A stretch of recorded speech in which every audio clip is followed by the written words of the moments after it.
Good afternoon. My name is Brett Hightower. I am the Warren County Sheriff. As per KRS 15520, I am the hearing authority for today's hearing, and I will now call this hearing to order. As a bit of housekeeping, I want to go over a couple of things. I would like to ask everybody in the courtroom to please silence your cell phones. You can just make sure you do that. I would ask that there will be no recordings, as there will be a formal official recording of these proceedings, which is being done today. It is my understanding the council has agreed to an opening statement. Is that correct? Yes, Sheriff. Yes. And the witnesses' presentation and closing statements, is that correct? Yes, Sheriff. Mm-hmm. I understand that everyone is aware that the building closes at 4:30 Central Standard Time today. But if an additional time is needed, we can reconvene tomorrow, February the 12th at 1 p.m. Central Standard Time. As everyone is aware, we are making a record. With that said, as council begins, I would ask that you identify yourselves as you move forward. I would also ask that everybody speak clearly and directly into the mic to make sure, for recording purposes, we've captured every bit of testimony that is presented today. Each party may obtain a copy of this recording. I would ask Mr. Agnew if you would get with the county attorney, Amy, about that. She will help coordinate getting you a copy. She is working with the circuit clerk's office to make copies as they need to be available. For clarity, I am neither a judge for this or an attorney. So I'll be allowing information presented into this today that might not normally be presented, but you're welcome to state objections for the record. But once a ruling has been made on that, we ask that we will just continue on. So we will move forward without repeated objections. With that being said, is everyone ready to begin and get started? Yes, sir. I think we are, Sheriff Hightower. I do have a couple of things I'd like to put on the record that I believe Mr. Agnew and I have agreed to. And again, I'm Amy Chandler. I'm the Warren County Attorney. We have agreed that all parties, including the witness box, has a copy of our exhibits. We've agreed to those. We have agreed not to lay a foundation for those, but merely refer to those for the speed of the hearing today. The counties are numbers 1, 2, 3. Mr. Agnew and Mr. Heyungs are alphabetical A through Q or R, I think. We have agreed that the Warren County and Warren County Sheriff's Office does not have a merit board, that the sheriff would be the deciding factor. And we agree that we're going to play a section of a video from December 7th, 2025, but that the entire video of body cam will be entered into the record for appellate purposes. And in addition, the May 17th, 2025 body cam of the yard sale will not be played today unless Mr. Agnew decides he wants to do that. And that would also be entered in its entirety in the record. Thank you. If you are a witness and have been subpoenaed to be here today, I would ask that you step outside and wait in the hallway. Please separate yourself some and don't, if you do come up here and you're a witness, don't go back out and have any discussions about anything said up here on the witness stand. So you will be called when it is your turn to testify by one of our bailiffs.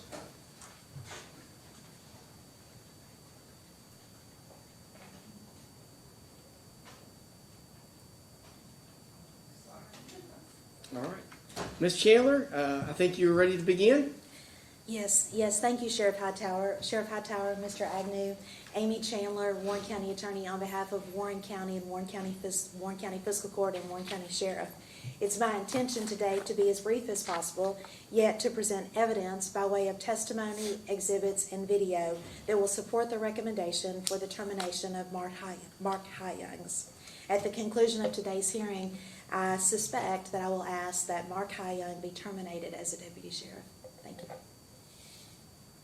Thank you, Sheriff. And I apologize in advance if I referred to you as Your Honor a couple of times. I know. It's certain to happen. So, Okay. before I start my opening statement, discussed with Ms. Chandler that I do need to make a motion. Initially, I have a procedural issue, and that is a motion that we believe these proceedings should be dismissed in general.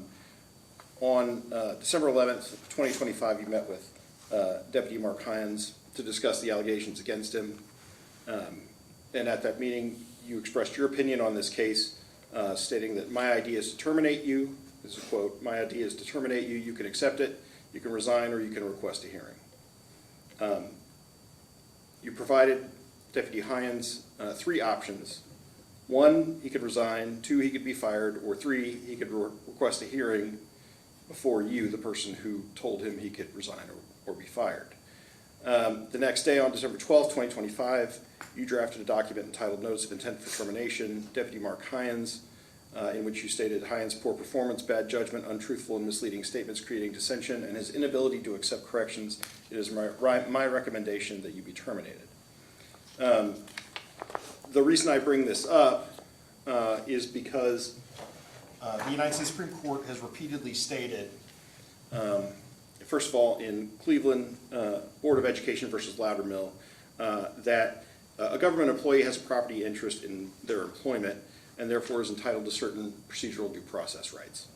The Supreme Court stated an essential principle of due process is that a deprivation of life, liberty, and property be preceded by notice and opportunity for hearing appropriate to the name of the case. This principle requires some kind of a hearing prior to the discharge of an employee who has a constitutionally protected property interest in his employment. In the case of In re Murchison, which is 349 U.S. 133, the United States Supreme Court went on to state that a fair trial and a fair tribunal is a basic requirement of due process. Fairness, of course, requires an absence of actual bias in the trial of cases, but our system of law has always endeavored to prevent even the probability of unfairness. And we believe it's having expressed an opinion on what the ultimate conclusion of this case should be, we believe that these proceedings should be terminated and charges should be dismissed. Thank you, that's made the record. And my response is simple in that this is the hearing that he gets the opportunity to put forward the information, and then if he doesn't like that, he has an appellate procedure thereafter, and that's pursuant to 15-520. Thank you. Okay, thank you. All right. Okay, great. I assume that motion is denied. That motion is denied. Yeah. For my opening statement, I would just say that Deputy Heyungs, he retired from the Army after a 20-year career in the Army's military police, 13 years serving as a detective, including as an assistant special agent in charge of criminal divisions. After his retirement, he decided he wanted to work for his community. The evidence will show he began working for the Warren County Sheriff's Office in August of 2021, starting at the bottom and working his way up. Evidence will show that his performance reviews were uniformly excellent. He was specifically noted for his precision and good judgment in field work, ability to work with others, adherence to the rules, and willingness to go above and beyond, including doing extra work on his private time. He was even commended for saving the life of a woman as quick action. However, all of that changed when he was transferred over to the Criminal Investigations Division, the detectives, where he met a atmosphere of hostility because of a previous complaint he had reported up the chain of command, which had been reported back to one of the detectives. After months of harassment, he ultimately met with Major Wiles, Kevin Wiles, and reported his concerns about lack of professionalism and inappropriate workplace conversations, which I'm not going to get into. He followed this up with an email, July 12th, 2024, which, Sheriff, you sent out a questionnaire to everyone, but ultimately nothing was done about this, at least not to the officers at issue, but retaliation ensued against Deputy Heyungs. He was promoted to sergeant, which effectively removed him from the CID, then subsequently demoted back to patrol officer.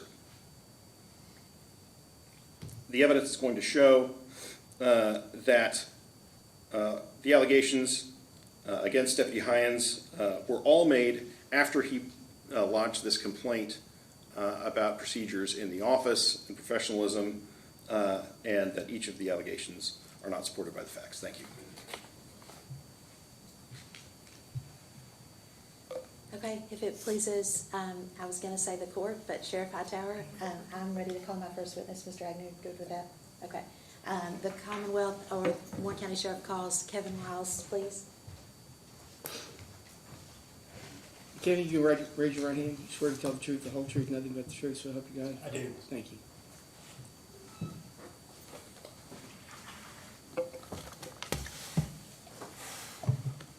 Good afternoon, Major Wiles.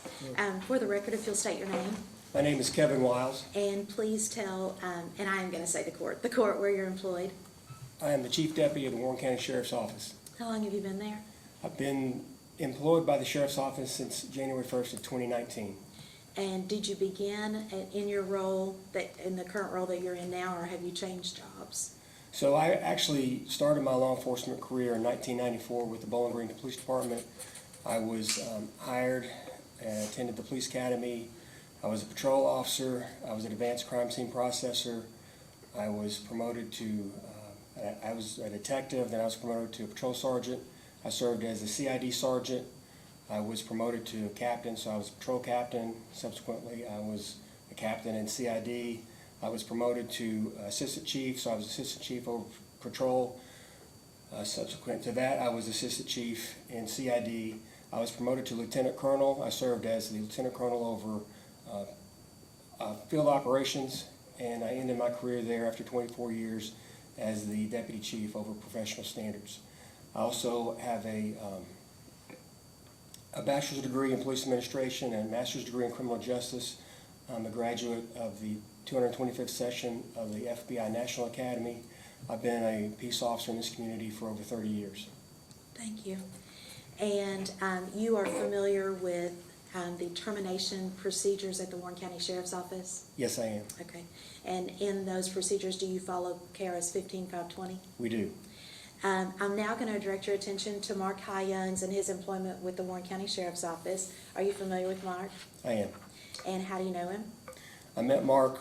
He actually applied to be an intern with us while he was closing out his military service. So we were happy to get him into the sheriff's office to serve in that capacity. Basically, he was closing out his military career and sort of a transition into the civilian life, and so it was a win-win for us because we had somebody that was coming to our community, had served his country. We had some archives in from our records that he helped organize and helped us sort of clear out some things that needed to be cleared out. So he served with us for several months while he ended his military career. And can you tell me a month? This and a was year? October of 2020. Okay. He basically closed out that calendar year with us. I don't know exactly when he ended that internship, but it was roughly 3 months, give or take, that he was closing that out. And then he began full-time employment with the Sheriff's Office? Correct. So we got to know Mark. We really liked Mark. I mean, he had been a warrant officer, had a lot of just positive attributes that we looked for, and so we essentially recruited him. We wanted him to come be a deputy for this agency, and so he was able to get what's called reciprocity. So he was able to use his military time and his service there to be an equivalent to going to police academy and having some time served as a peace officer in this state. So he had to apply for that. He had to present credentials to the Kentucky Law Enforcement Council. He eventually was able to get reciprocity. So what that did for us, we were able to send him through the hiring process where you have to do fitness and suitability screener and a polygraph. He had to still all do that, but once he was done with that, he was able to go straight into field training. So it was a much quicker process. So we hired him in August of 2021. Okay. And in what position was he hired? He was a patrol deputy. Okay. And did he maintain the patrol deputy status throughout his career with the Sheriff's Office? So he was, yes, he was a patrol deputy for, I mean, basically you go through field training, then you have a probationary year where you receive monthly evaluations. So he completed all that. He was in solo patrol until we had an opening in CID, and he went through we have a process for selection for those special assignments, and he was ultimately selected to serve in CID in September of '23. So basically 2 years on patrol before he went to CID. Okay, and what is CID?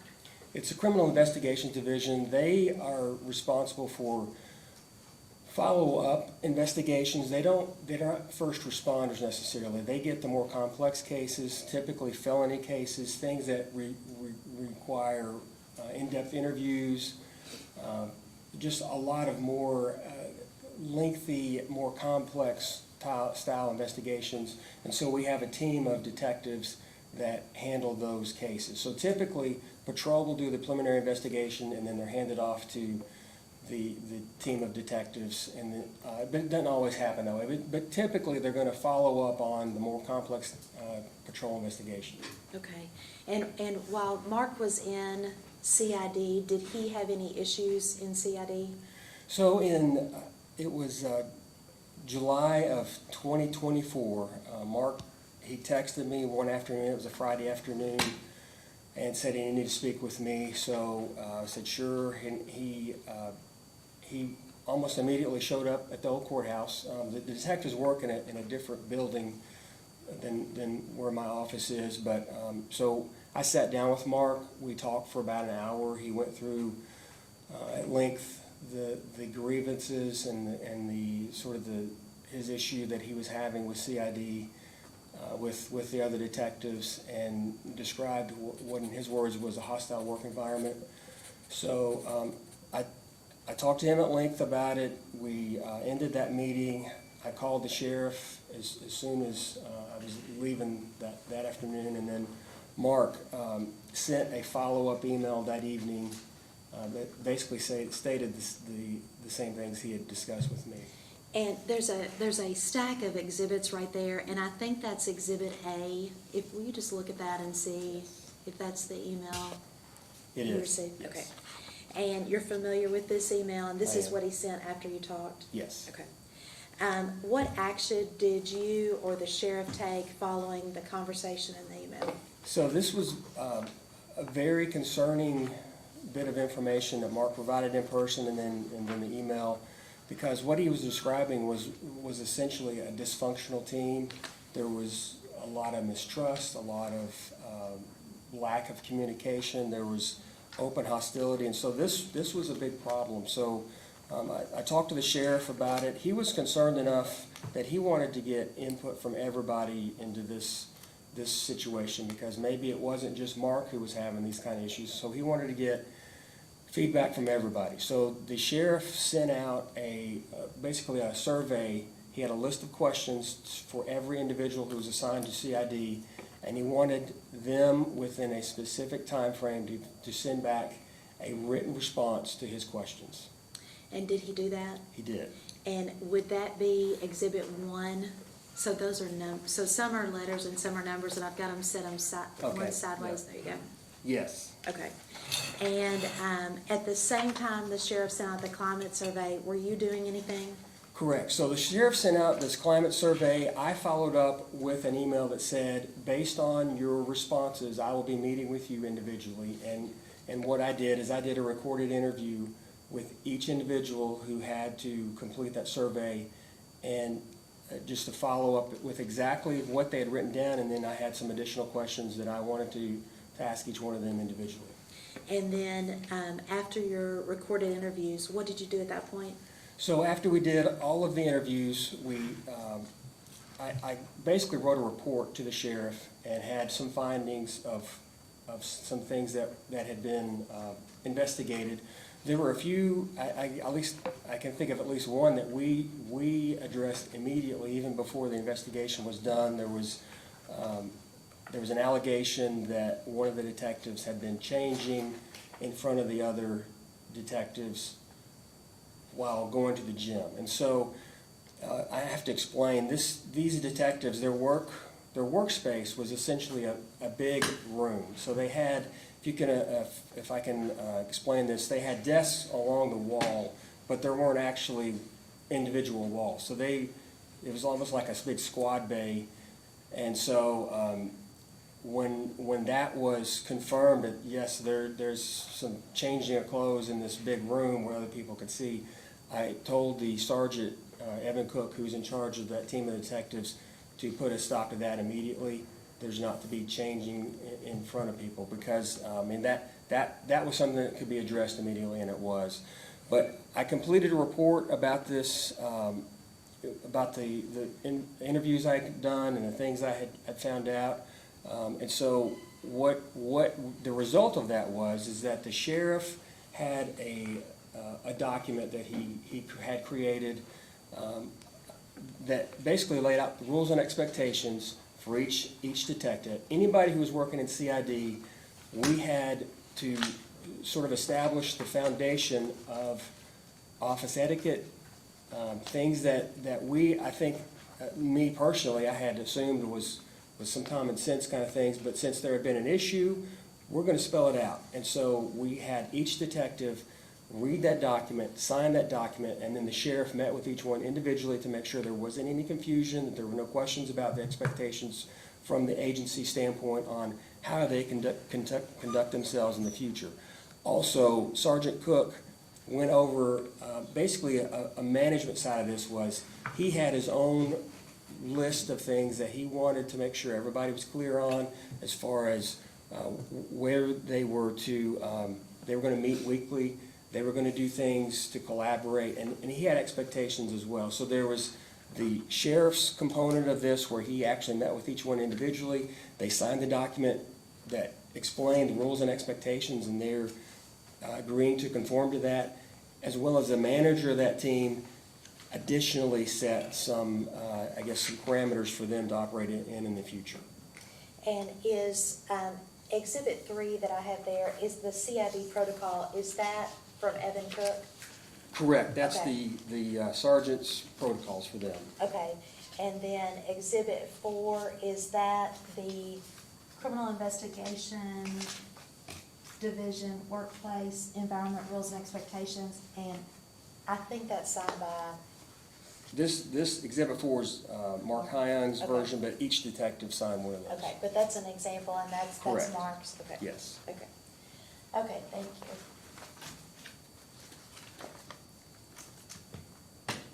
And now I am going to direct your attention to October of '24. And if you will look, if you don't mind, at Exhibit H. Okay.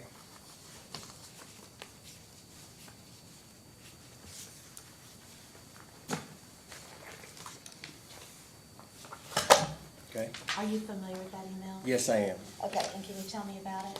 Yes, we had Sergeant Cook was the cell phone forensic examiner, and so he utilized a digital analysis tool called Cellbrite that basically we use that to do downloads of cell phone data. And so it's a very expensive product. We had actually gotten that via the Secret Service and some training that Evan had attended.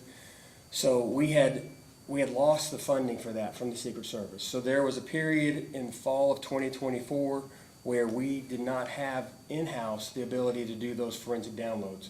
So what we were having to do was lean on our local partners, our federal partners. So if we had a cell phone that needed to be analyzed, we had to triage that, find out what the priority of need was, and then Evan would reach out to the partners and find out, hey, can we bring this phone to you?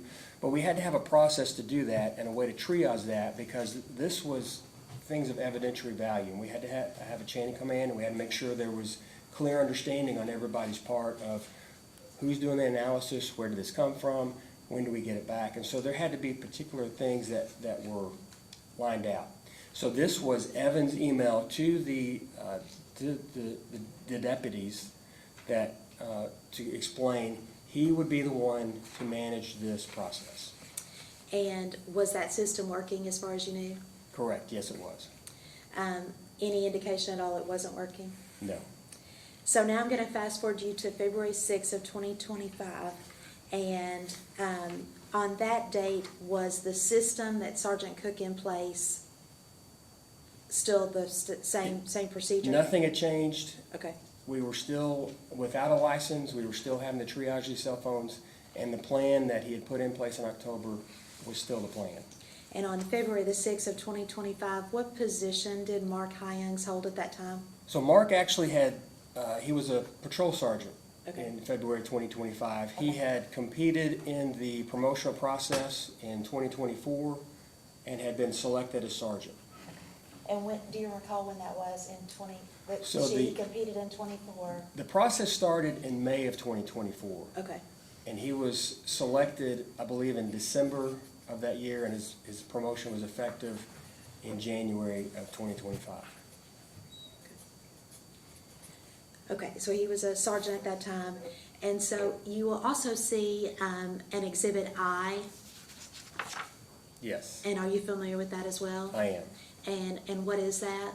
This was an email that Sergeant Heyungs sent out to the deputy group, the same group of people that were sent the email in October, with a new plan that now he was going to be the point of contact and that he would be managing the cell phone downloads. And had he received a promotion to be able to do that? He was promoted, but it had nothing to do with his having anything to do with cell phone downloads. Was this any within his job duty at all? No. No. Who, if anyone, directed him to send that email? He was not directed to send this email by anybody with any authority with the cell phone downloads. So the plan had been established by Evan Cook, and this plan that would be superseding Evan Cook was not authorized. And did it change Evan Cook's procedure? According to this email, now Mark was going to be the point of contact. Okay. And this was a problem because the original plan was still in place. Okay. And had he been authorized to change it? He had not. Do you have a policy at the sheriff's office concerning written directives? We do. And would you look at my Exhibit 6?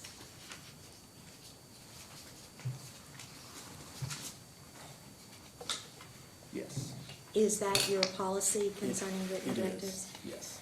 And can you tell us what that says?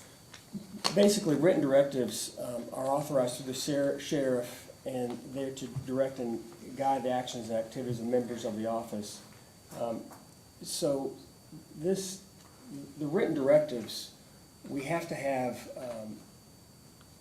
the ones who receive the information have to know the person that is transmitting has the authority and knows what they're talking about. So in this case, this was confusing to the ones who are supposed to be providing phones for downloads. Do they provide it to Sergeant Heyungs, or do they provide it to Sergeant Cook? So it was confusing. And so I had, it was confusing to me, and I had part of the original plan. So this was brought to almost immediately because the sheriff and I are included in the deputy group. The sheriff asked me, why are we doing this? I mean, essentially, why isn't Sergeant Cook the point of contact anymore? And so it caused some confusion. I had to talk to the operations commander at the time, Brian Kitchens, and basically I told him, please find out what's going on with this. I didn't know anything was changing. What's different now that we have a new plan? So Captain Kitchens checked on it and actually had to send a clarifying email out to the group saying that the original plan was still the plan. And would you consider the email to be in compliance with your policy? No, it was not. Okay. And what actions, if any, did you take to address that policy violation? So this was, for me, I mean, we had essentially a new sergeant. And this was I believe, Mark was trying to do something helpful. He had seen a problem, he was going to try to correct the problem. The problem was he didn't have the authority to send that out, and it caused confusion. So what I wanted the operations commander and then subsequently Mark's direct supervisor to address with him, when you send these sort of things out without knowing what you're talking about, it can cause problems. But it wasn't something that we did any kind of disciplinary action. It was essentially a conversation, please don't do that again. We had to send out a corrective email. This was a confusing email that you sent that you didn't need to send, and please don't do that in the future. But that was the extent of it. It wasn't something that we wanted to discipline somebody over. It was hopefully a corrective measure so he could do better in the future. Sure. Did it promote the efficiency of the office in any way?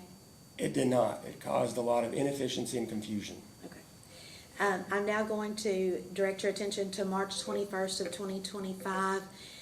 What position in March of 2025 did Mark Heyungs hold with the Warren County Sheriff's Office? He was a patrol sergeant. And on that particular day, did you have an occasion to understand or have knowledge of a case concerning Jacob Riddle? Yes, I happened to be traveling on Russellville Road, and I heard Sergeant Heyungs. Basically, he's suddenly in a foot chase. He's got somebody he's chasing. So anytime this happens, it immediately becomes the priority for anybody working, because those are inherently dangerous. Often they happen after traffic stops, but generally speaking, we hear a traffic stop and then somebody runs. But in this case, suddenly he's in a foot chase. So he gave out his location as Russellville Road in Dishman. So, but then there's no further radio traffic. So everybody is very concerned about Mark at this point because he's in a foot chase. But policy requires that we give specific information, because what happens is the ones who are working, they have this, and I know this because I felt it that day too, you have this immediate urge to go help your fellow deputy as quickly as you can. Now, if you give location information, if you give description, if you're continually telling others what's going on, a description of the person, are they armed, why are you chasing them, those kind of things help everybody who's trying to get to you know, okay, is this person in a fight for their life, or do they have somebody with warrants who's running, who's jumping fences, and we need to get a perimeter set up? So that helps somebody who's coming to help know how fast do I need to get there. So if there is no information provided, those first responders immediately think that deputy's in a fight for their life. Something happened, they may be assaulted, they may be laying on the ground bleeding, so they go lights and sirens as hard as they can until they know that the person's safe. So when Mark gave out his location and then no further information, everybody's very concerned. So then, as it turns out, Mark gave out the wrong location. He gave out Russellville Road in Dishman. He was in fact at Russellville Road in Emmett. So Mark didn't figure that out. A dispatcher did. She said on the radio his correct location. So now everybody knew, all right, so he's somewhere else. We got to get there. He's about a mile off in the location that he gave. So I get on the radio at that point. I say, Mark, why are we chasing this person? Sometimes if you have a supervisor ask you a policy-related question, it helps if you're in the heat of the moment, sort of get back on track and think, oh yeah, I'm supposed to give out this. Nothing. Again, he didn't respond. So everybody is very concerned about Mark, and it was unfortunate. He gave out finally that he was at Shell Station, there's blue buildings and the guys in that area. But again, he wasn't answering the radio. So what ended up happening is you had every deputy who was available that was working in that moment and on that shift was heading to this location. You also had city police coming because they knew there's a problem and this deputy's not answering the radio.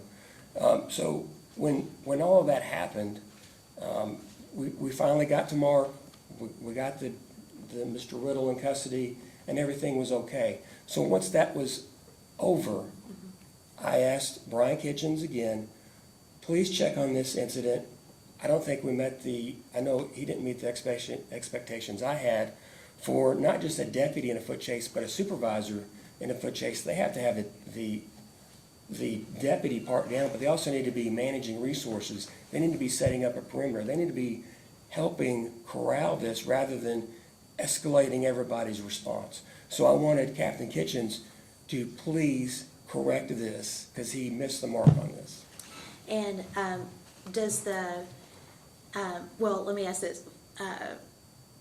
The talking to that you asked Mr. Kitchens, that you asked him, do you ask Brian Kitchens to talk to him, was that a disciplinary talking to? Was he disciplined? for that action? No, and again, this was a new sergeant, maybe this is the first foot chase Sergeant Heyungs had as a sergeant, I don't know. But I know he did not do an effective job, and he caused much more higher level response than was necessary. He just seemed overwhelmed. And so what I needed his supervisors to sit down with him and say, let's listen to this radio traffic. What could you have done better? If this had been a deputy and you're the sergeant responding to this, what kind of things would you have been looking to correct? Because he needed to have a moment of introspection to say, how did I do on this? What areas did I need to improve? But it wasn't a disciplinary action, because truly, he's a new sergeant. Maybe this is the first time he'd done that, but we needed him to know the rules and expectations and where he missed the mark so he could do better in the future.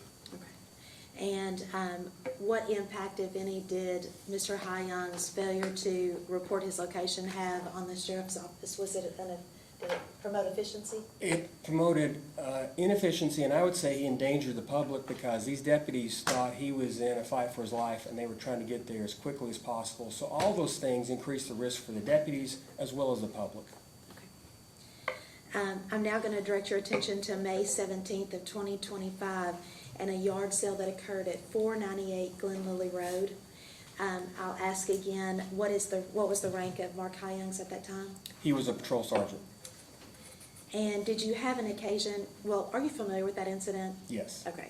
And can you tell us about it? Yes. So Sergeant Heyungs was the supervisor on duty. I believe this was a Saturday, and he had been in a certain part of town in that block range of Glen Lily serving some civil papers.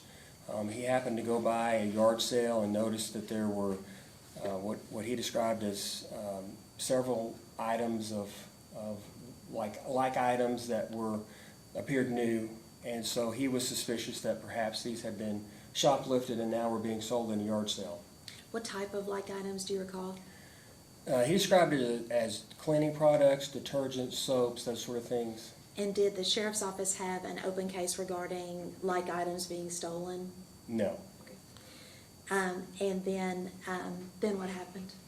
So Mark went to the person who was in charge of this yard sale and asked him about these products, that it seemed suspicious that there's so many new things and all of them up for sale. And so the gentleman described that his girlfriend is a couponer, and she gets these things and sells them.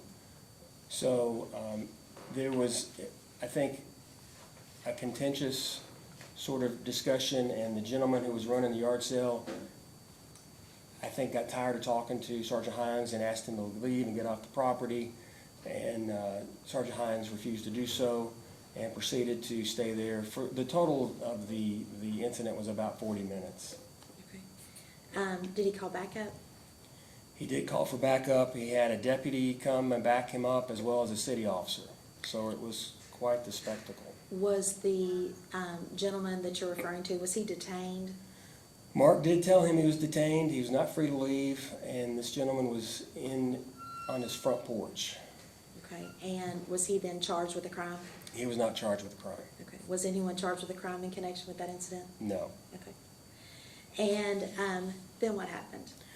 So this was, apparently Mark talked to the girl who actually had obtained those products and determined that this was all legitimate and that there was no crime involved. The problem was the gentleman who was running the yard sale filmed the whole event and subsequently posted it on social media as an example of police abuse of authority, and it became quite the social media point of interest. And how did you know it became a point of interest? So the following week, Captain Kitchens brought this video, the information that there was a video posted online, to our attention, and said that he was really concerned about this, that it was not handled very well, and that there was lots of social media buzz about it, a lot of comments, and he felt like this was really going to negatively impact our agency, and we needed to know about it, and he was very concerned about it. And then, was that the end of it? No. So when we first learned about this, I think the sheriff and I, we assumed there must have been some other piece of the puzzle to explain why Mark would go to a yard sale and investigate. And so we asked Mark to submit a written statement about what had happened. So in reading Mark's statement, there in fact was no prior complaint. This was basically just Mark trying to investigate a yard sale and things that he thought were suspicious. So unfortunately, this video really took off, and we had hundreds of complaints called in. We had numerous emails called in, and for weeks it caused a lot of turmoil with the agency. I know other agencies received phone call complaints, other divisions of county government were receiving phone call complaints, and it took a toll on the whole agency. I think there was a lot of heartache, a lot of just emotional, just a lot of negative feeling about working at the Warren County Sheriff's Office because of this yard sale incident.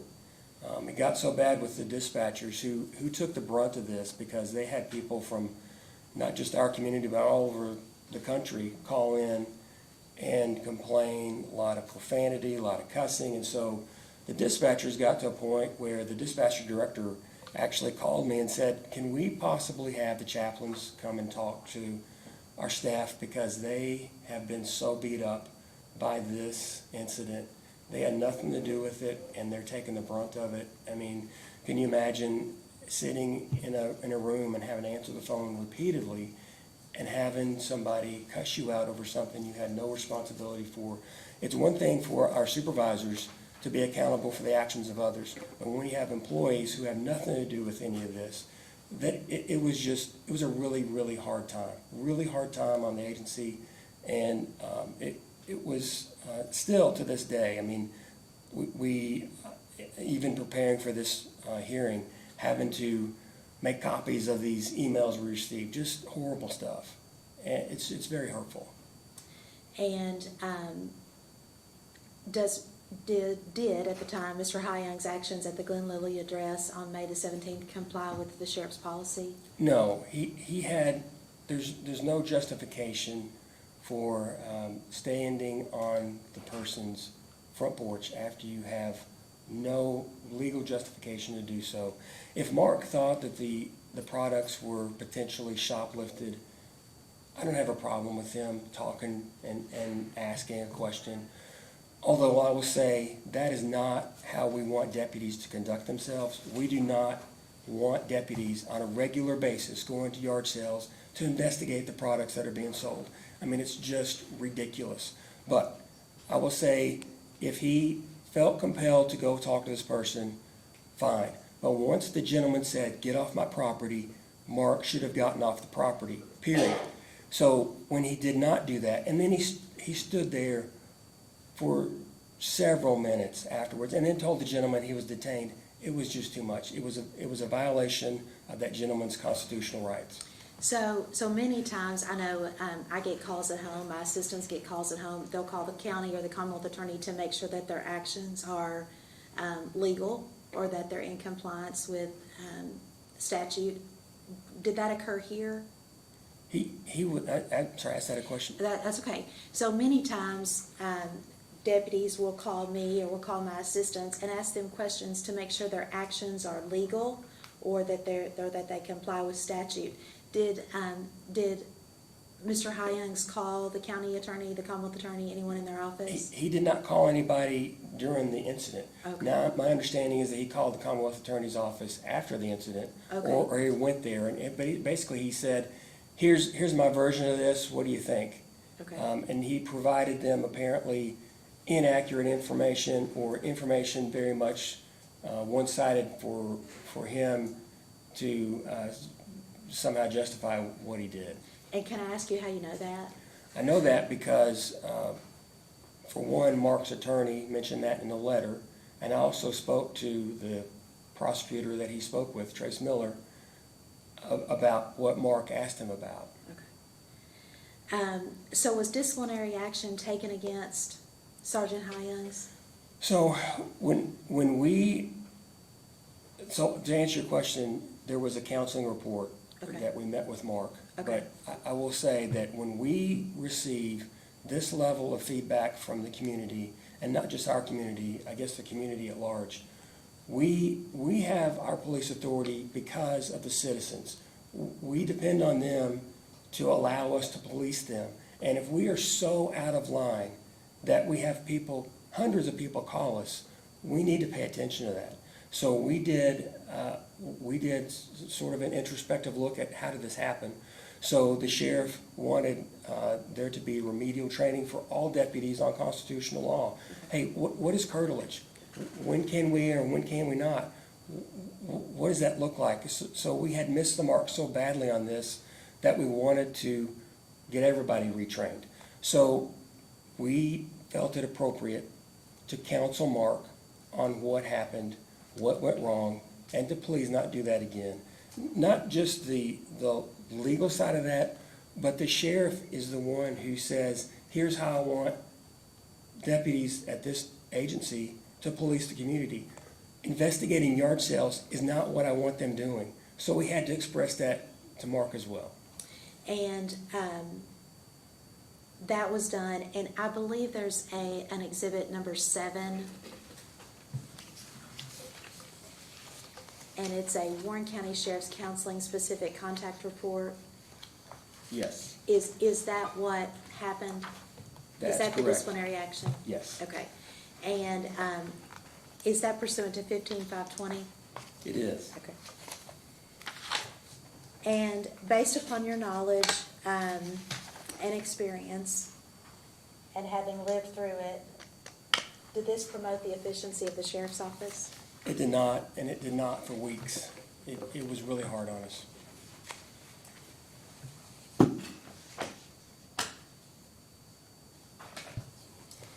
And so following that counseling report, Exhibit 7 that I just discussed, what happened next? So we received, I don't know exactly how long later, but a few days later, several days later, a letter from Mark had hired an attorney who sent a letter demanding that we remove this counseling report out of his file because it was so unjustified and that he had done nothing wrong. And so we received that letter from him. And is that Exhibit J? Yes. Anything else in that letter? Yes, so there was a footnote in this letter that quickly became the focus of our attention because the footnote said one of the detectives also was frequently intoxicated on the job, an issue which Sergeant Heyungs did not formally report for fear of further retaliation. And when you read that note in the letter, what happened? So this was immediately, a huge problem. In addition, separate from all of this, Mark is saying that we had an employee who was frequently drunk on the job, and as far as we knew, was still happening. So we immediately started the process to do an investigation to get to the bottom of this drunk detective. And what did you do then?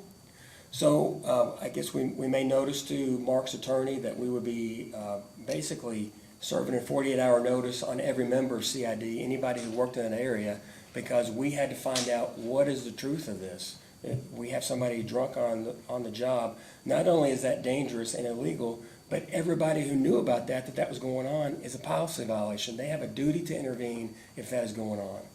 And so you served the 48-hour notices, Correct. And then what happened? So we interviewed every member of CID. We also interviewed, there had been a detective assigned after Mark left. We interviewed him, as well as there was a civilian employee, Sarah Davis, who was interviewed because she had worked in that area when Mark did, and maybe she knew something, as well as a training director who also worked in that area.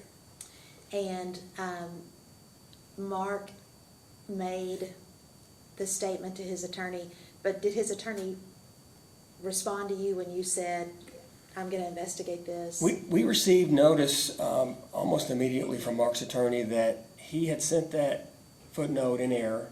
That was a conversation between him and Mark and was never meant to be sent out to anybody. And that he further said that Mark didn't have any direct knowledge, he was just suspicious. But did that stop you from continuing? Absolutely not. And so you did the interviews. We interviewed everybody there to include Mark about this allegation. And what was the result of those interviews? So nobody who worked there, including Mark, had any direct knowledge of anything like that ever happening. There was no indication that this type of behavior ever happened. We asked them about the possibility of somebody being drunk the night before and coming into work and maybe had alcohol in their breath.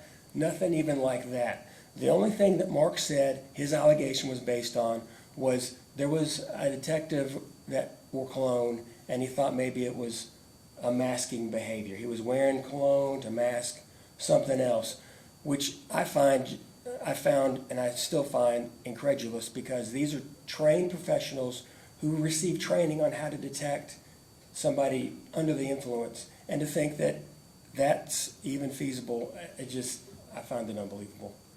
And so you concluded your investigation, I did. and the finding was? There was no truth to this allegation and no substantiation to anything that he said may have happened. How much time would you say you spent on this investigation? This one, I spent probably close to 20 to 30 hours just between the interviews, typing the report. It was very time consuming, and it became the priority for me, because if we had somebody who was engaging in criminal behavior, we had to put a stop to that immediately. And did it have an impact, those 30 hours, on your other duties? It absolutely did. Did this allegation and investigation promote the efficiency of the sheriff's office? It did not. Okay, and now I'd like to direct your attention to September the 11th of '25. And there is an Exhibit M, I believe. Okay. I may have to look at M as well. And can you tell me what this is? This was an incident involving a deputy who had indicted the wrong person, and we became aware of that from the Commonwealth Attorney's Office. They had been called by the person who had been arrested's attorney, and he explained to them that they had gotten the wrong person and that they needed to correct the situation immediately. So they'd listened to what his logic was, and they were convinced as well that, yes, we believe we've got the wrong person. So the deputy who did the indicting, and this person was actually arrested by a state trooper in another county away from here. The wrongful arrest was in another county by a Correct, trooper? Okay. in Hopkins County. Okay.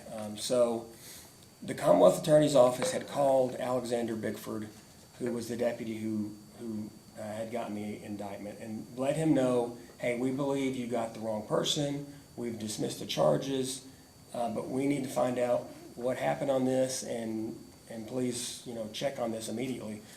Unfortunately, Deputy Bickford is in the military, and so he was on National Guard duty that weekend. He could not access any of his police records, so he did what we would hope everybody would do in this situation. He contacted his direct supervisor. So Alexander Bickford's direct supervisor was Mark Heyungs. Okay, and he contacted him, He contacted Mark Heyungs, let him know what was going on. and then what happened?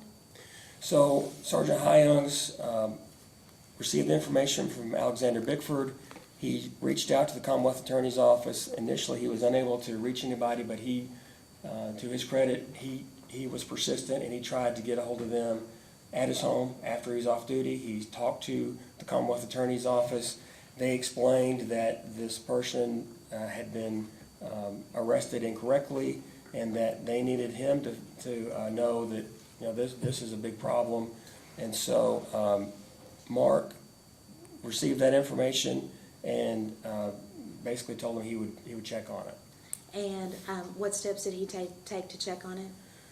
So Mark, the next day, took it upon himself to investigate exactly what had happened, who had gotten arrested and who should have gotten arrested, or he was trying to determine apparently if we had actually gotten the right indictment and the Commonwealth Attorney's Office and the defense attorney was wrong, or that we in fact had messed up and that we had indicted the wrong person. So Mark determined from his fact-finding mission that we in fact were wrong. The problem was Mark kept this information to himself. He did not notify his chain of command. He did not notify his director supervisor. He did not notify me. He did not notify the sheriff. So this was a big problem. We have huge liability, obviously, if we arrest the wrong person on a felony charge. This particular person was a nursing student. It was affecting her ability to go to school. And so there was just a lot of issues with this circumstance that we needed, the chain of command needed to know immediately. And in determining that we arrested the wrong person, do you know what actions Mark took to determine that? He got with a dispatcher and had her doing some research, trying to figure out driver's licenses. He had her doing some Facebook investigation, trying to figure out what went wrong and whether or not we had gotten the right person or not. At the end of his shift that day, and I did hear you say he, off duty, called the Commonwealth Attorney, but with an issue such as that outstanding at the end of his shift, what would you have preferred him to do? I absolutely would have expected him on duty, off duty. He should have notified his direct supervisor. He could have done whatever he wanted to try to figure out what happened, but he needed to let the chain of command know what happened and what the circumstances were so we could start on our own. For example, this girl's picture was on that jail website. It was still on there. I mean, none of the processing to try to get that removed happened. I mean, it was square one, and we actually we became aware of this because somebody from the Commonwealth Attorney's Office said, "Hey, I want to make sure you guys knew about. I mean, you got this right." And we, the sheriff and I, said, "I don't know what you're talking about." So we were behind the curve because of Mark's failure to notify us. And so that seems to be communication, Correct. and he failed to communicate. He failed to communicate. I'm going to ask you this too. You've probably been involved in lawsuits. Her picture online is a problem. Big problem. And again, this was somebody completely innocent, and now her school was affected by this failure. With regard to this failure, was Alexander Bickford disciplined? Correct. Yes, we initiated an investigation on Alexander Bickford's failure as well as Sergeant Heyungs. And can you tell me the result of that investigation? Yes, both were found to have violated policy. Alexander Bickford's had to do with his failure to adequately investigate and determine who the right person is to indict, and Mark's was failure to notify the supervision once he knew exactly what the Commonwealth had told him. Okay. And this was pursuant to 15-520? It was. Were they provided with 48-hour notices? They were. Did the actions of Sergeant Heyung at the time promote the efficiency of the sheriff's office? It did not. Was his conduct consistent with policy? No. Will you please review Exhibit 8 and 9?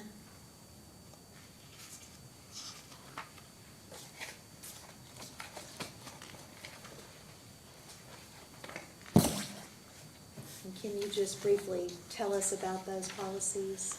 Yes, members, 12.1.1, members shall not commit any acts or omit any acts that constitute a violation of any rules, regulations, procedures, policies, directives, orders of the office. So by failing to notify us, this was an act of omission. Also 12.161, members of the office shall immediately report to their supervisors all information they acquire concerning crimes or criminal conditions. He failed to do that when he failed to notify the chain of command about this false arrest. Okay, thank you.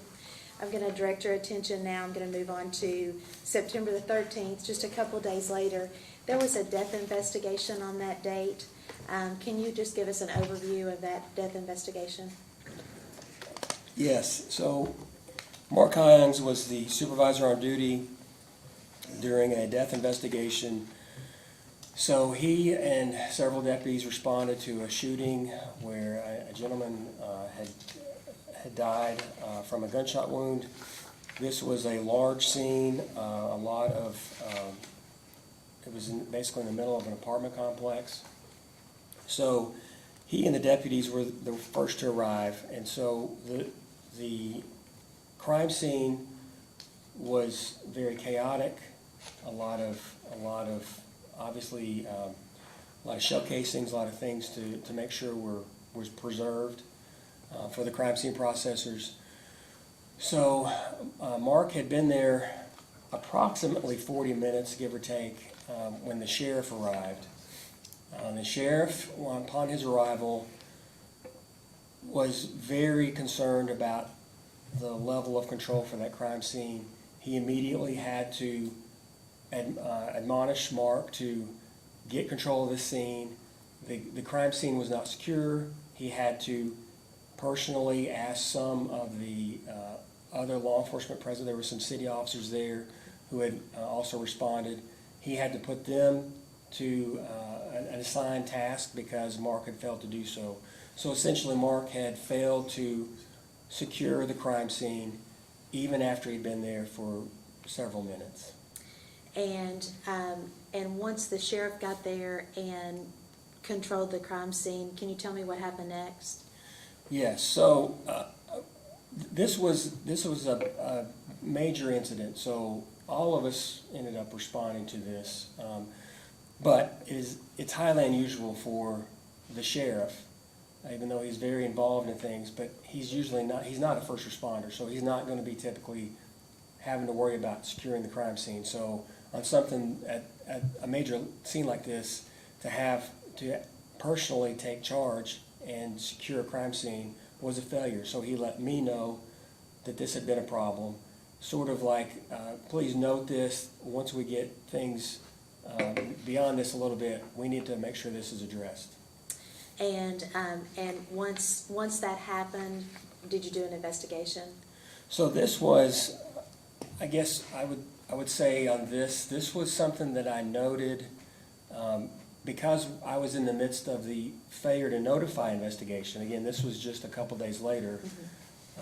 We were busy, I guess, in a sense, with the shooting situation. I also had an ongoing investigation about the duty to intervene.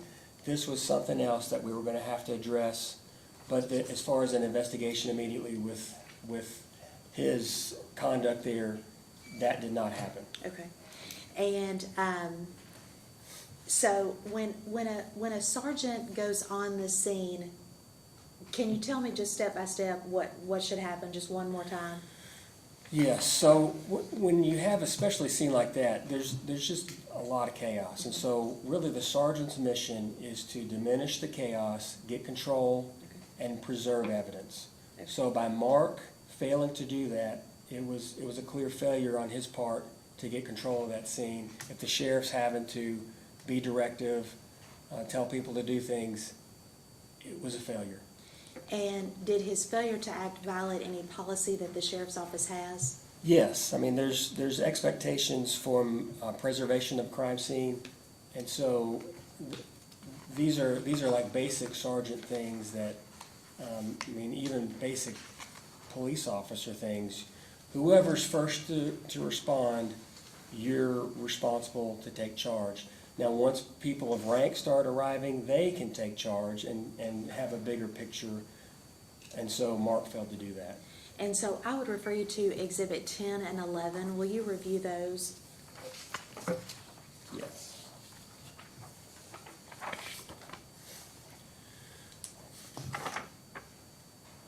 So these are in policy references to preserving crime scene and possible evidence in death investigations, and also the first deputy on scene. I mean, it is a very basic function, preservation of the crime scene. Based upon your experience, what is your opinion regarding these policies? These were not abided by.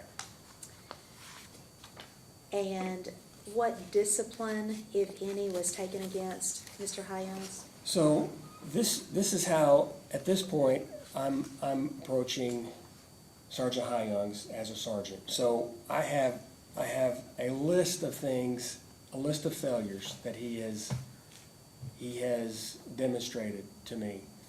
So when I have this poor performance at a shooting, immediately following a failure to notify, I begin to formulate the recommendation that he does not need to be a sergeant. He is out of his depth. This is beyond his capabilities.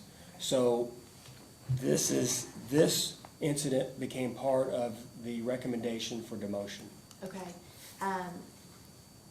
Before we get there, I'm going to ask you about also an incident on September the 25th of 2025.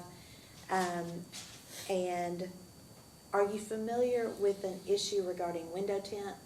Yes, we had well, let me just tell you, so the business office manager came to me and was very upset because... And who was that? And that's Hannah Robinson. Thank you. So she came to me on this particular afternoon, was very upset about a conversation one of her civilian vehicle inspectors had with Mark Heyungs. Lori O'Husky had been doing a vehicle inspection there at the old courthouse in the sheriff's lane.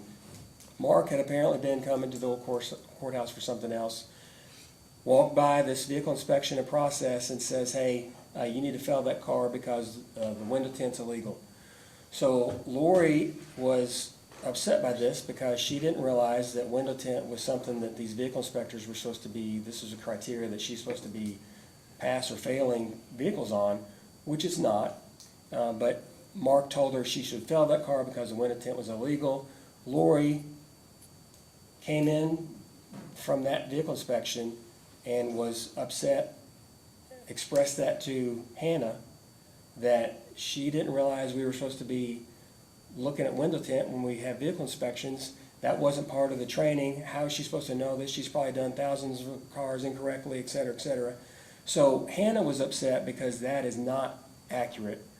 Civilian vehicle inspectors do not have window tint as one of the criteria on passing or failing a vehicle for inspection. So I told Hannah, because we were in the midst of all this other stuff, I said, please just send me an email, send it to the sheriff and I. We'll address it. And did anyone clarify that to staff? Yes, after the sheriff read Hannah's email, he personally sent out a clarification to all employees, because we do have deputies who do vehicle inspections in addition to numerous civilian vehicle inspectors. So he wanted to be clear that window tint is not part of a vehicle inspection. It's not part of what the Department of Transportation trains vehicle inspectors to do, and he didn't want there to be confusion. And then I interrupted you just a second ago. You started talking about a demotion. Yes, so these things, and they were, at this point, it was starting to pile up. So it's like it's almost like we're beginning to rapidly accelerate towards problem after problem after problem. And I have an investigation, I can't even get done with that before there's another issue. So I included the poor performance at the shooting and the vehicle inspection misinformation as part of my justification for a recommendation to the sheriff that Sergeant Heyungs be demoted. And at that time, so was that in September, Uh, October? The recommendation was in October. Okay. And at that time, how long had he been a sergeant? So he was promoted to sergeant in January of '25, and it was the last incident for that was September. So would 15.520 come into play with regard to the demotion?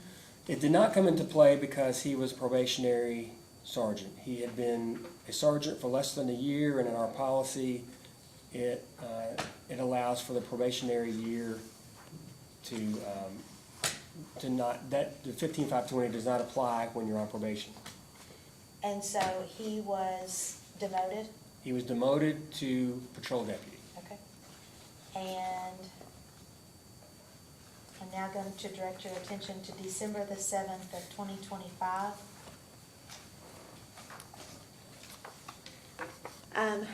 Are you familiar with an incident concerning Daniel McCurry? Yes. Okay, can you tell us about it?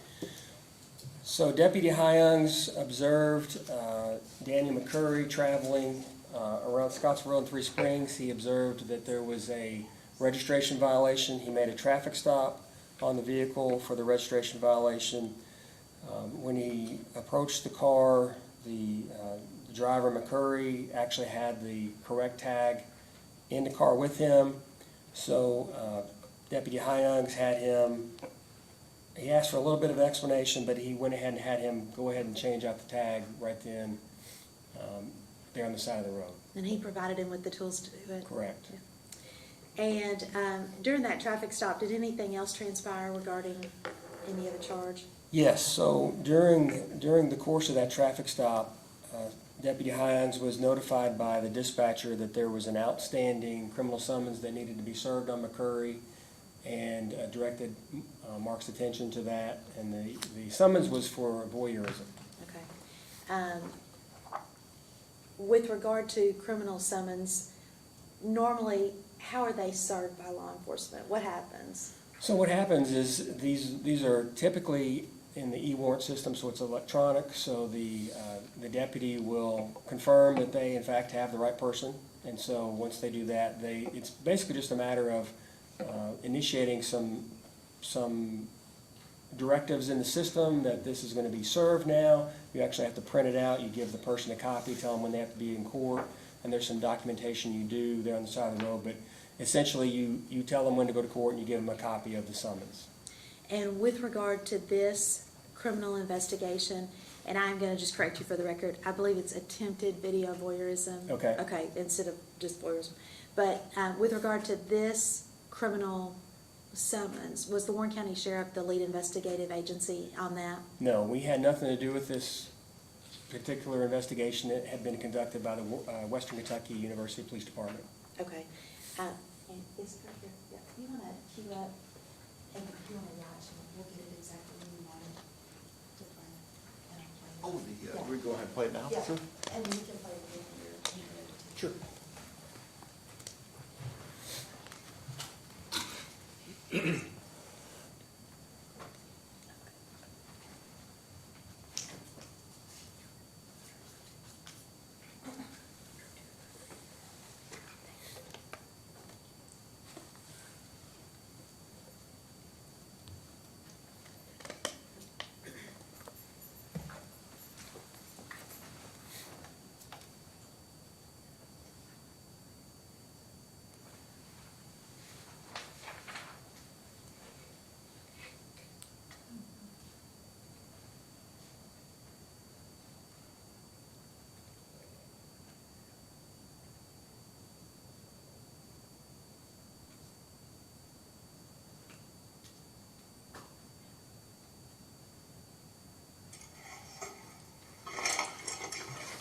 Is this? Yeah. Oh, no, this is It's not in. 7:40. 2001 Ford Mustang Silver in color registered to Daniel McCurry out of Glasgow. Expires 7/31 of 2026. Yes, for insurance it's on Celebrate. He does have one unserved criminal summons. First one, 7/41. Date.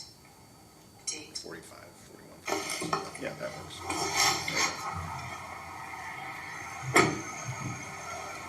Can I see your cell phone? Okay, stay up Travis on the phone with my dad. Do you want to hang up real quick? Alright. Just gonna hold on to this for 1 second. Yeah? You get it switched out? Put my tools back for me to go?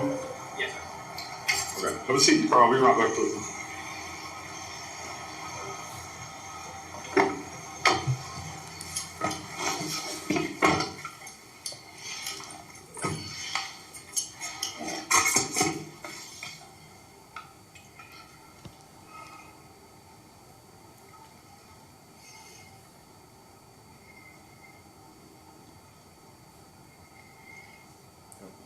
here. Yeah, sorry. That's good. It's a gross. Yeah, I think it's. Yeah, stop it right here. And then just can you. There you go. Okay, so, tell me about that cell.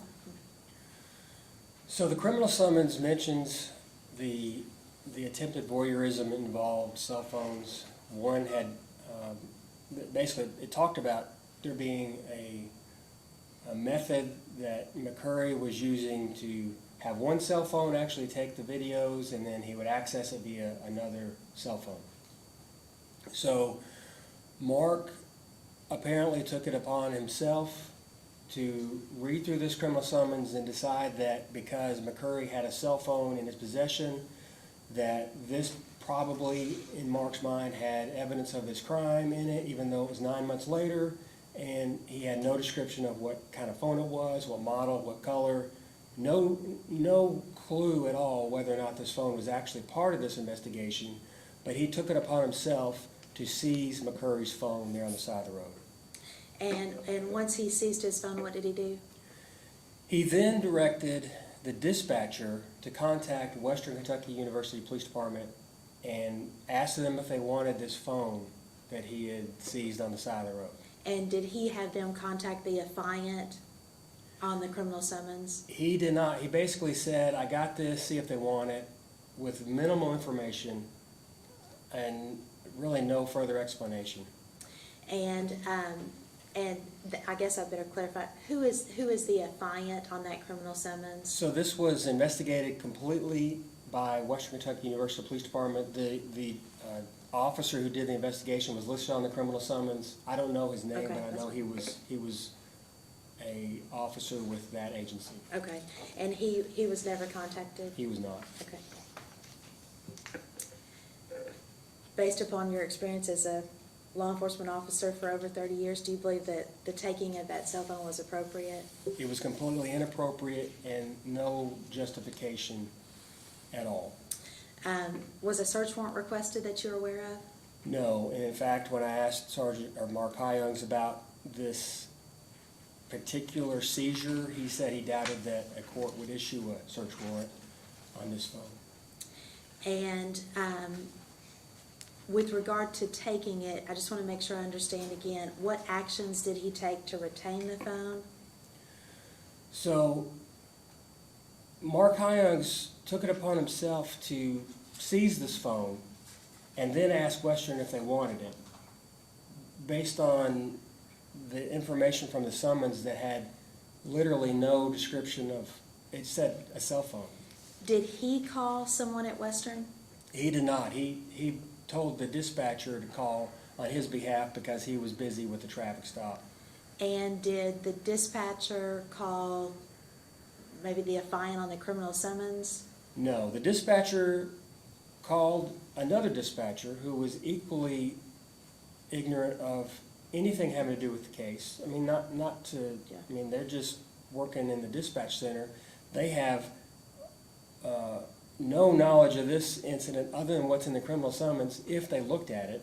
So because there was just this lack of communication, it was so odd for him to seize a phone and serve in a criminal summons and ask another agency if they wanted it or not, there was just a lot of confusion. So Western Kentucky University Police Department thought that when our dispatcher called, that somehow this phone was already in our evidence, and they assumed that our evidence tech wanted to get it to their evidence tech because it was some kind of, maybe they had helped us, on a cell phone download or something. And so there was just confusion on their side of what we were even asking them for. So the thought that a reasonable communication could be made during the span of a traffic stop on something this important, where you're seizing property from somebody else, is just incredible to me. So how did you find out that this happened? So what happened on this, I was actually, in the evening, I was at home, and the chief of Western Kentucky University Police Department had been on duty when this happened. And so the dispatcher, apparently from Western, called him and said, hey, Warren County Sheriff's Office has a phone from one of our cases, and they want to know if we want it. And so, based on the improper information, Chief Walker made a decision like, yeah, I mean, if it's our phone and you don't have it, we want it. So we'll arrange for our evidence tech to get with them next Tuesday, and we'll get it, So he, even in his mind, he didn't know what was being asked of him. So when all this ended and Deputy Heyungs got the phone, took it to Western Kentucky University Police Department, showed up there with his phone, they were surprised. They didn't know what he was talking about because they thought they had said something. They wanted a phone in a completely different circumstance, not that a deputy had seized a phone on the side of the road. So they immediately, they were nice and they took possession of this phone from Deputy Heyungs, but they immediately started to arrange to get this phone back to the owner because they wanted nothing to do with it. And so that's Chief Walker contacting the sheriff. So after all that happened, Okay. sorry, I lost my train of That's thought. okay, So that's okay. the chief was obviously bothered because now they're in the loop of seizing somebody's property improperly. And so he called the sheriff at home and said, hey, just so you know, this is what happened, and we really don't want that kind of help from you all. I didn't understand what was going on. So anyway, sheriff then let me know what had happened, and so that's really how I became aware of this. Okay. And then what did you do at that point after the sheriff told you about it? So the sheriff actually, he came into work because this was another constitutional violation by Mark Heyungs, was very, very concerning. So he actually came into work that evening and met with Mark and suspended Mark with pay that evening just to truly stop the damage, stop the bleeding that he's causing this agency. We need to just put a stop to it. And were you instructed to do anything at that point? Yes, so the sheriff told me to begin a 15520 investigation about this incident, this traffic stop. And did you do that? I did. And how did you do that? What did you do? So I reviewed the videos. I spoke with the sheriff about what his actions he had taken. I interviewed Deputy Heyungs, and I submitted a report with my findings. And what was the result? What were your findings? So my findings were that there was no justification for this seizure of a phone based on very limited information in a criminal summons 9 months after this incident had even occurred. So in my opinion, this was a violation of McCurry's constitutional rights. So if you take the totality of the circumstance with Mark Heyungs, my recommendation after this cell phone seizure was that he needed to be terminated as an employee with this agency. it was becoming apparent to me that any further retention of him would be negligent, and what was next. Truly, it was a big concern. And based upon your recommendation, what actions did the sheriff take? So the sheriff reviewed my report and my subsequent recommendation of termination, and he made the decision to proceed with the termination of Mark Heyungs. Was he served with a 48-hour notice? He was. Okay, and you all met with him? Yes. Okay. And I'm gonna stop right there. I'm gonna go back, and I'm gonna ask you a question that I forgot to include. With regard to the death investigation in September, once the sheriff arrived on scene, what did Sergeant Heyungs do? Was it anything unusual? Yes. I don't know in what format he chose to do this, but so the sheriff basically took charge and had to redirect some resources because of Mark's failure. Mark, at some point during that crime scene, went to our timekeeping software and submitted several leave requests. During the middle of this death investigation, crime scene, all of that, he chose to go and ask for time off. And, okay, now I'm gonna go, thank you for that clarification. Now I'm gonna go back. So, I am a little confused. I just wanna make sure I understand. So there was a recommendation for termination, and, was he still suspended with pay at this point, or what's his status right now? So what happened was, he was told to come to the sheriff's office. The sheriff met with him and said, here are the facts as determined by the chief deputy. Here's his recommendation. I am going to agree with this recommendation, and I'm going to, my finding is that you do not need to be an employee with this agency. So he was given the option of resigning, accepting the termination, or requesting a hearing. Okay. And, so, I know he started, I think you said in August of 21, I think I wrote that down. From 21 to 25, did you have any concerns about his performance? So when 21 to when he was promoted to sergeant, Uh-huh. no concerns. Any idea what turned this corner? I can only suppose that when he was promoted to sergeant, the job itself was more than his capabilities could handle within. I really don't. I mean, I have theories about why there was such difficulty. I don't know if Mark's military time didn't translate quite as well over to the civilian law enforcement. I'm really not sure. But I know there were several significant failures that had not shown up in any kind of his work performance prior to being promoted. And finally, I'm just gonna ask you about the elephant in the room. Has Mark filed for political office? He has. And what position? Sheriff. Did that have any role in his termination? Absolutely not. And how do you know that?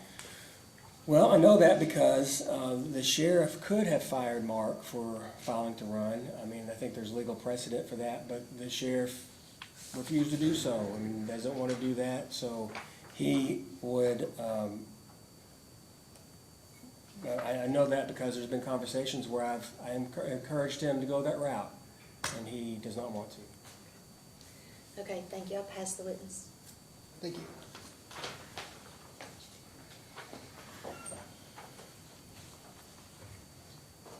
Good afternoon, Major Wiles. Hello. I was going to go kind of in chronological order of everything, but I want to first touch on something that we talked about. I want to take you back to the shooting at 255 East Heights.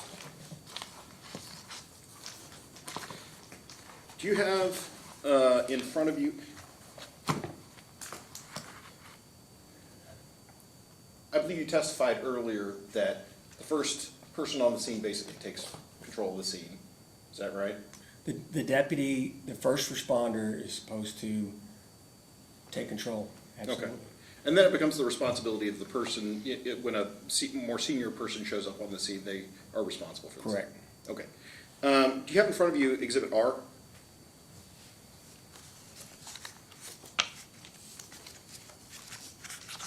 Yes. Okay, this is a printout of the computer-aided dispatch report for the day of the 255 East Heights shooting. We've highlighted a couple of entries. At